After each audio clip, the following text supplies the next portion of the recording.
Assalamualaikum warahmatullahi wabarakatuh. Perkenalkan, nama saya Andi Nurafia dengan NIM 22040450401 dari kelas BK2D Prodi Bimbingan dan Konseling.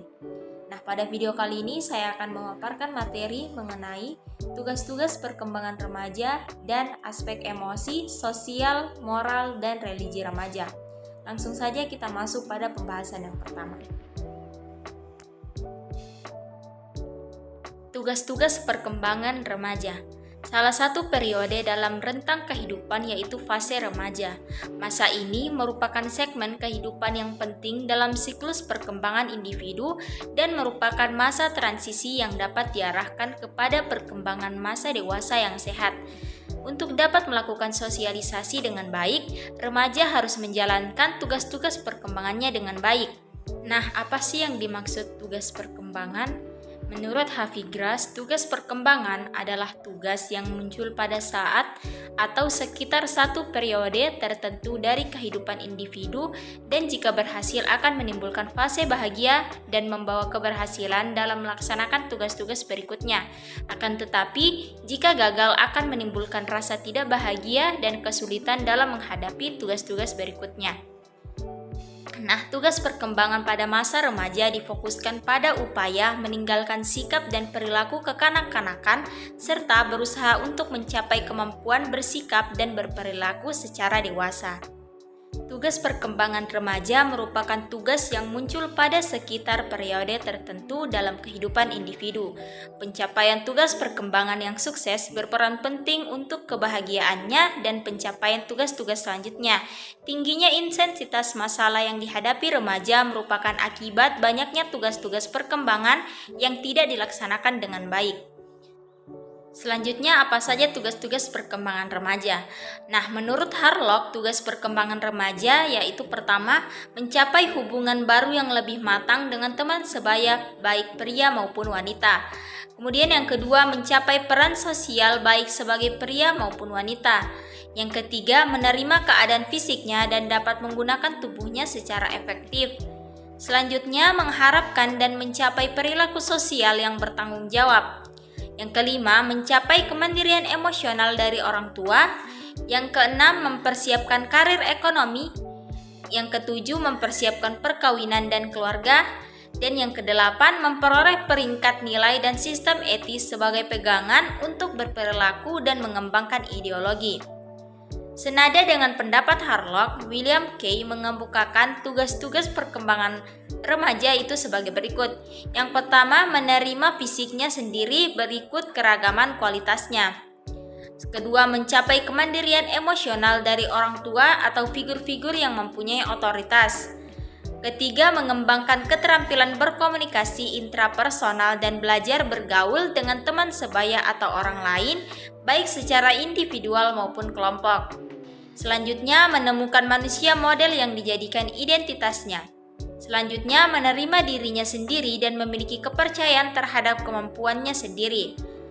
Dan memperkuat self-control atau kemampuan mengendalikan diri atas skala nilai prinsip-prinsip atau falsafah hidup. Kemudian mampu meninggalkan reaksi dan penyesuaian diri atau sikap perilaku kekanak-kanakan. Selanjutnya, faktor-faktor yang mempengaruhi tugas perkembangan remaja. Faktor penting yang dapat mempengaruhi penguasaan tugas perkembangan remaja berdasarkan pendapat Harlock meliputi yang pertama, lingkungan sosial. Lingkungan sosial merupakan wadah untuk pencapaian tugas perkembangan. Dimensi lingkungan sosial terdiri dari yang pertama, transaction. Transaction yaitu interaksi seseorang dengan orang lain dalam lingkungan yang bersifat aktif dan dinamis. Yang kedua, energi. Energi yaitu kekuatan alami yang dimiliki seseorang untuk terlibat aktif dengan lingkungannya. Yang ketiga, interface. Interface merupakan penghubung dari suatu interaksi seperti bahan pembicaraan yang menyebabkan seorang individu berinteraksi dengan individu yang lain. Yang keempat, adaptation. menunjukkan pada kemampuan untuk menyesuaikan diri untuk menyatu dengan kondisi lingkungan. Yang kelima, coping adalah bentuk penyesuaian diri manusia untuk mengatasi masalah. Bentuk penyesuaian ini ada yang bersifat positif, namun ada juga yang bersifat negatif. Yang terakhir, interdependence menunjukkan hubungan saling ketergantungan atau kepercayaan dari seorang individu dengan individu yang lain. Faktor yang kedua yaitu gambaran citra tubuh. Cacat tubuh akan menjadi penghambat beberapa tugas perkembangan remaja. Cacat tubuh berdampak pada penurunan rasa percaya diri sehingga remaja cenderung menutup diri dan menghindari teman sebaya. Keterbatasan terutama dalam hal fisik membuat remaja tidak dapat melakukan aktivitas dengan mandiri. Hal tersebut mempengaruhi aktivitas dan produktivitas remaja terutama dalam memenuhi tugas perkembangan. Nah, selanjutnya faktor yang ketiga yaitu motivasi. Motivasi menentukan besar usaha dalam mencapai tugas perkembangan remaja dan besarnya kemauan untuk melakukan usaha tersebut. Maka semakin tinggi motivasi remaja, semakin tinggi pula usaha remaja untuk memenuhi tugas perkembangan. Nah, selanjutnya pengetahuan. Faktor pengetahuan kognitif merupakan hal yang sangat penting untuk terbentuknya perilaku seseorang. Pengetahuan yang tercakup dalam domain kognitif mempunyai 6 tingkatan, yaitu yang pertama mengetahui, yang kedua memahami, yang ketiga aplikasi, selanjutnya analisis, sintetis, dan evaluasi. Faktor yang kelima yaitu kepribadian. Kepribadian merupakan kondisi internal remaja. Karakter akan berangsur-angsur terbentuk dipengaruhi kebutuhan, sikap, minat, maupun tujuan pribadi. Kepribadian ekstrovert adalah kepribadian yang lebih dipengaruhi oleh dunia objektif, berorientasi pada dunia luar. Sedangkan introvert adalah kepribadian yang lebih dipengaruhi oleh dunia subjektif, berorientasi ke dalam dengan karakteristik watak yang tenang, pendiam, suka menyendiri, suka termenung, dan menghindari resiko. Nah, faktor yang keenam yaitu kesempatan untuk melaksanakan tugas perkembangan. Kesempatan merupakan peluang atau keadaan yang menunjukkan tersedianya fasilitas dalam memenuhi tugas perkembangan remaja. Yang faktor ke-8 yaitu kreativitas. Kreativitas ini merupakan kecenderungan untuk mengaktualisasi diri. Faktor yang ke-9 yaitu pemenuhan tugas perkembangan tahap sebelumnya. Tugas perkembangan remaja dipengaruhi oleh tugas perkembangan sebelumnya. Tugas perkembangan sebelum tahapan remaja antara lain tugas perkembangan masa bayi dan anak-anak awal umur 0 sampai 6 tahun.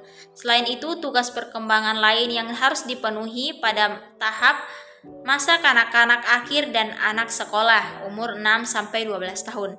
Ketika tugas perkembangan sebelumnya tercapai dengan baik, maka mempermudah pemenuhan tugas perkembangan selanjutnya. Namun, jika tugas perkembangan remaja sebelumnya belum tercapai, maka akan berdampak buruk terhadap keberhasilan dan kehidupannya di masa mendatang. Kemudian faktor yang ke-10, dukungan keluarga. Dukungan keluarga adalah sikap, tindakan, dan penerimaan keluarga terhadap anggota keluarga. Keluarga berfungsi sebagai pendukung bagi anggota dan anggota keluarga memandang bahwa orang yang bersifat mendukung selalu siap memberi pertolongan dan bantuan jika diperlukan. Selanjutnya, masalah tugas-tugas perkembangan remaja. Menurut Harlock, ada beberapa masalah yang dialami remaja dalam memenuhi tugas-tugas tersebut, yaitu yang pertama masalah pribadi. Masalah pribadi yaitu masalah-masalah yang berhubungan dengan situasi dan kondisi di rumah, sekolah, kondisi fisik, penampilan, emosi, penyesuaian sosial, tugas-tugas, dan nilai-nilai.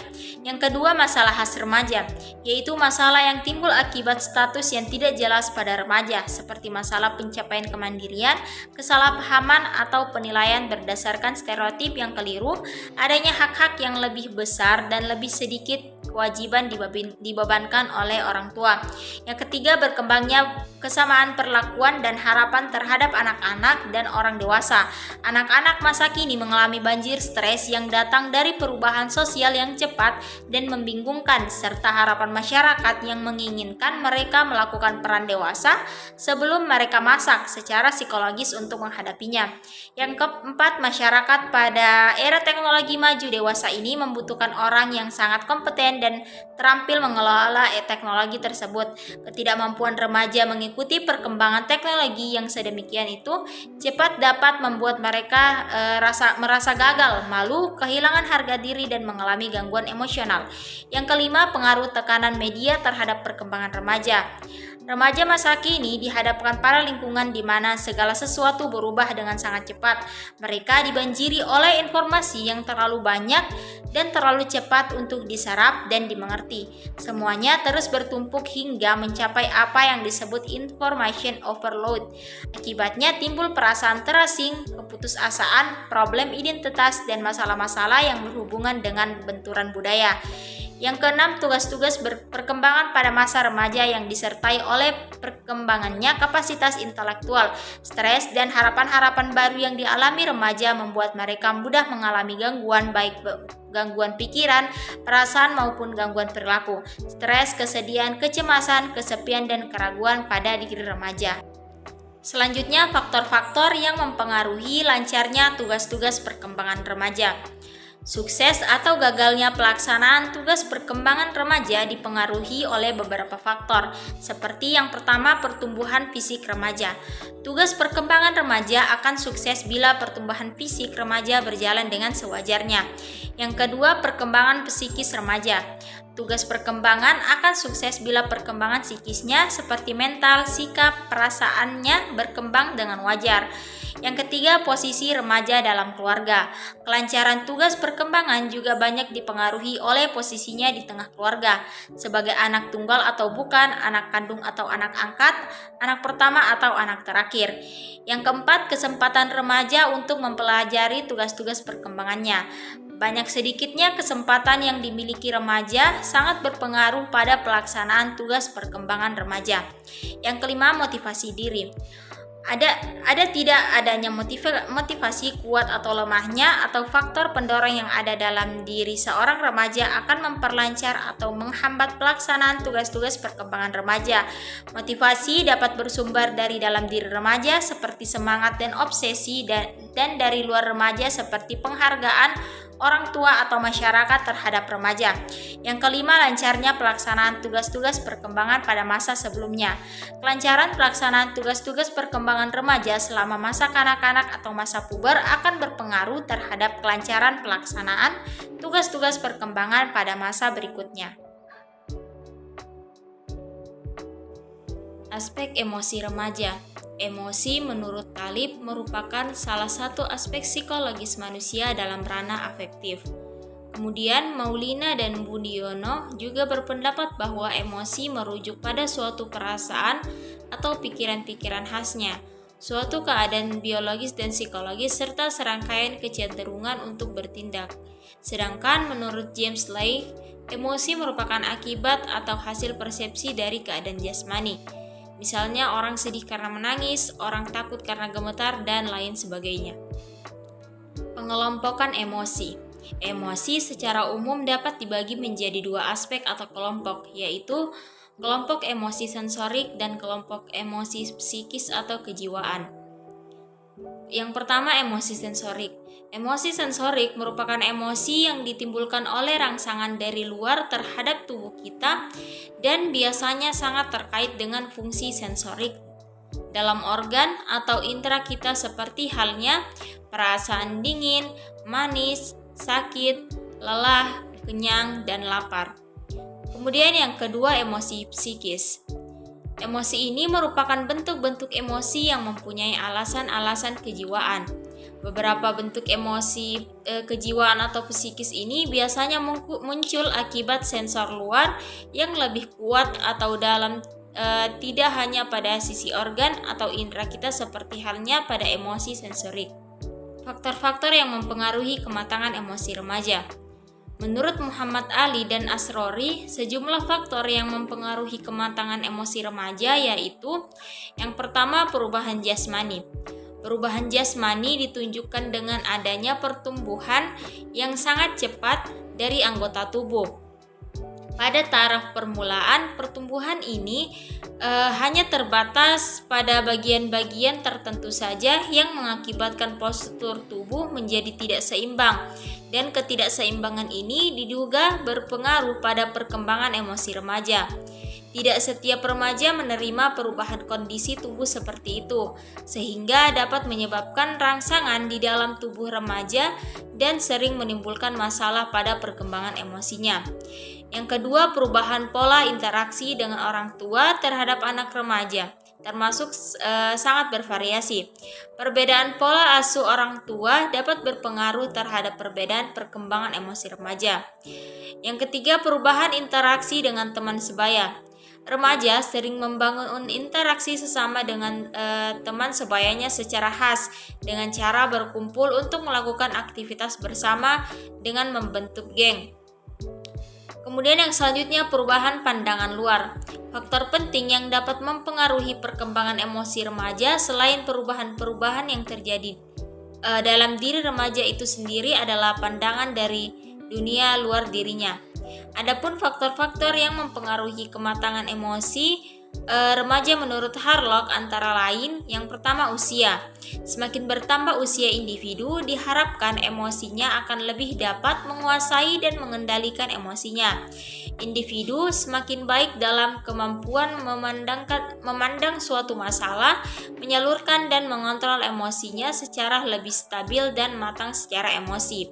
Yang kedua, perubahan fisik dan kelenjar pada individu yang akan menyebabkan terjadinya perubahan pada kematangan emosi sesuai dengan anggapan bahwa remaja adalah periode badai dan tekanan.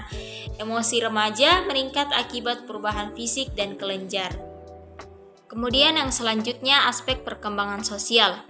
Nah, secara umum perkembangan sosial merupakan ekspresi dan kondisi fisik dan psikis individu yang diaplikasikan dalam kehidupan sehari-hari. Perkembangan sosial dapat pula diartikan sebagai proses belajar untuk menyesuaikan diri terhadap norma-norma kelompok, moral dan tradisi atau meleburkan diri menjadi satu kesatuan dan saling berkomunikasi dan kerjasama. Bronfenbrenner menyatakan bahwa perkembangan sosial terdapat hubungan resiprokal antara perkembangan sikap dan perilaku remaja dengan lingkungan sekitarnya, termasuk lingkungan fisik seperti keadaan rumah dan perabotannya, fasilitas belajar, dan semacamnya. Tahap perkembangan sosial. Menurut Harlock, terdapat 3 tahap atau proses dalam perkembangan sosial, yaitu yang pertama, berperilaku dapat diterima secara sosial. Setiap kelompok sosial mempunyai standar bagi para anggotanya tentang perilaku yang dapat diterima. Untuk dapat bersosialisasi, seseorang tidak hanya harus mengetahui perilaku yang dapat diterima, tetapi mereka juga harus menyesuaikan perilakunya sehingga ia bisa diterima sebagai dari masyarakat atau lingkungan sosial tersebut. Kedua, memainkan peran di lingkungan sosialnya. Setiap kelompok mempunyai pola kebiasaan yang telah ditentukan dengan seksama oleh para anggotanya dan setiap anggota dituntut untuk dapat memenuhi tuntutan yang diberikan kelompoknya. Kemudian yang ketiga, memiliki sikap yang positif terhadap kelompok sosialnya. Untuk dapat bersosialisasi dengan baik, seseorang harus menyukai orang yang menjadi kelompok dan aktivitas sosialnya. Jika seseorang disenangi, berarti ia berhasil dalam penyesuaian sosial dan diterima sebagai anggota kelompok sosial tempat mereka menggabungkan diri. Selanjutnya yaitu aspek moral. Moral berasal dari bahasa Latin yaitu mores yang berarti budi bahasa, adat istiadat, dan cara kebiasaan rakyat. Menurut Santrok, moral lebih kuat mengenai tingkah laku yang dapat diterima dan yang tidak dapat diterima, tingkah laku etis atau tidak etis, dan cara-cara dalam berinteraksi. Kemampuan pengambilan keputusan moral remaja selalu berkembang selaras dengan perubahan rentang usianya. Selanjutnya, aspek-aspek perkembangan moral. Kohlberg menyatakan bahwa aspek-aspek yang terkandung dalam perkembangan moral adalah sebagai berikut. Yang pertama, orientasi patuh dan taat hukuman. Suatu perilaku dinilai benar bila tidak dihukum dan salah bila perlu dihukum. Seseorang harus patuh pada otoritas karena otoritas tersebut berkuasa. Kemudian yang kedua, orientasi naif egoistis. Dalam orientasi ini masih mendasarkan pada orang atau kejadian di luar diri individu, namun sudah memperhatikan alasan perbuatannya. Yang ketiga, orientasi anak atau person yang baik Anak menilai suatu perbuatan itu baik bila ia dapat menyenangkan orang lain, bila ia dapat dipandang sebagai anak wanita dan anak laki-laki yang baik, yaitu bila ia dapat berbuat seperti apa yang diharapkan oleh orang lain atau oleh masyarakat. Yang keempat, orientasi pelestarian, otoritas dan aturan sosial. Anak melihat aturan sosial yang ada sebagai sesuatu yang harus dijaga dan dilestarikan. Seseorang dipandang bermoral bila ia melakukan tugasnya dan dengan demikian dapat melestarikan aturan dan sistem sosial. Yang kelima, orientasi kontrol legalistis, yakni memahami bahwa peraturan yang ada dalam masyarakat merupakan kontrol atau perjanjian antara diri orang dan masyarakat. Yang keenam, orientasi yang mendasarkan atas prinsip dan kesadaran diri sendiri. Peraturan dan norma adalah subjektif, begitu pula batasan-batasannya adalah subjektif dan tidak pasti. Dengan demikian, maka ukuran penilaian perilaku moral adalah konsiensi dari orang itu sendiri, prinsipnya sendiri lepas daripada norma yang ada. Tahap-tahap perkembangan moral. Kohlberg membagi perkembangan moralitas ke dalam 3 tingkatan yang masing-masing dibagi menjadi 2 tahapan sehingga keseluruhan menjadi 6 tahap. Tahap-tahap perkembangan moral. Kohlberg membagi perkembangan moralitas ke dalam 3 tingkatan yang masing-masing dibagi menjadi 2 tahapan sehingga keseluruhan menjadi 6 tahap. Sebagai berikut. Yang pertama, tingkat prakonvensional. Tingkat prakonvensional adalah tingkatan terendah dalam perkembangan moral Kohlberg. Pada tingkat ini, seseorang akan tanggap terhadap aturan-aturan dan penilaian baik atau buruk dalam rangka maksimalisasi kenikmatan atau akibat-akibat fisik dari tindakannya, seperti hukuman fisik, penghargaan, tukar-menukar kebaikan. Tingkat ini dibagi menjadi 2 tahapan, yaitu yang pertama, orientasi hukuman dan kepatuhan. Ini sekitar umur 0 sampai 7 tahun. Kemudian tahap yang kedua yaitu tahap orientasi relativis instrumental sekitar 10 tahun. Yang kedua, tingkat konvensional. Pada tingkat ini orang hanya menuruti harapan keluarga, kelompok atau masyarakat. Semuanya itu dipandang sebagai hal yang bernilai dalam dirinya sendiri tanpa mengindahkan akibat yang bakal muncul. Karena jika menyimpang dari kelompok ini akan terisolasi, maka itu kecenderungan orang pada tahap ini adalah menyesuaikan diri dengan aturan-aturan yang ada pada masyarakat. Tingkatan ini terbagi juga menjadi 2, yaitu tahap pertama orientasi anak yang baik atau anak manis, sekitar usia 13 tahun. Tahap yang kedua orientasi ketertiban masyarakat dan aturan sosial, sekitar umur 16 tahun. Tingkat yang ketiga yaitu tingkat pasca konvensional. Pada tingkat ini, orang bertindak sebagai subjek hukum dalam mengatasi hukum yang ada.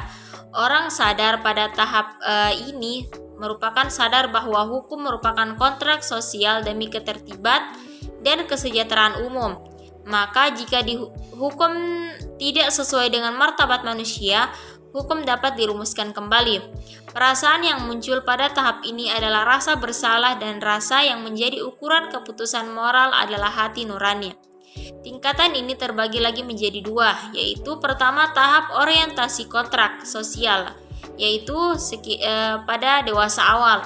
Tahap yang kedua yaitu orientasi prinsip dan etika universal, yaitu pada masa dewasa.